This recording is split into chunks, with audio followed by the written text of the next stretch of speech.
Cette visite hebdomadaire nous permet de détecter des pannes, des pièces défaillantes.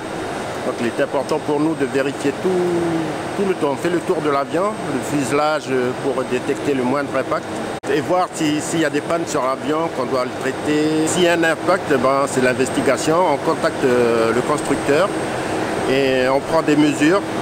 On les envoie nos mesures et ils nous disent la solution de réparation.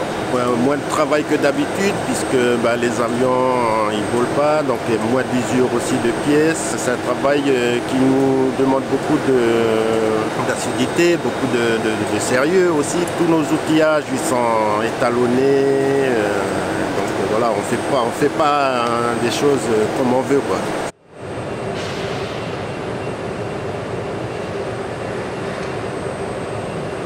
Au cockpit, on peut faire beaucoup de vérifications et d'essais.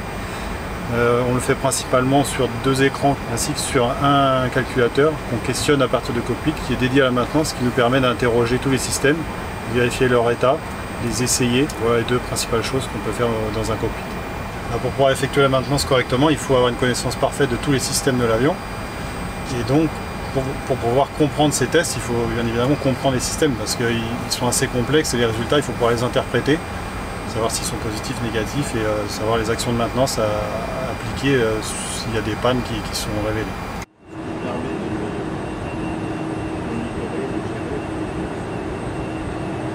Comme les vols ont été réadaptés suite à la crise du coronavirus, nous avons dû réadapter également notre entretien de maintenance, évidemment. Il y a 2 options qui sont recommandées par le constructeur Airbus, soit faire un parking, un storage long terme, qui va jusqu'à 1 an, soit faire ce qu'on a pris comme option pour Air Calin, un parking short terme, je dirais, ou à court terme, où des opérations faites tous les 7 jours ou 15 jours nous permettent de pouvoir remettre l'avion en service très rapidement. C'est une option bien spécifique par rapport au programme d'entretien habituel. Ça demande des inspections bien particulières qui sont dédiées à ces opérations de 7 jours, 15 jours.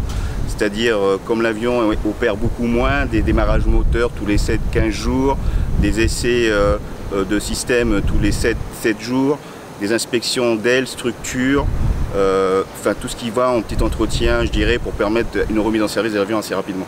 Évidemment, il y a une attention particulière à effectuer sur la logistique, sur l'approvisionnement de nos pièces.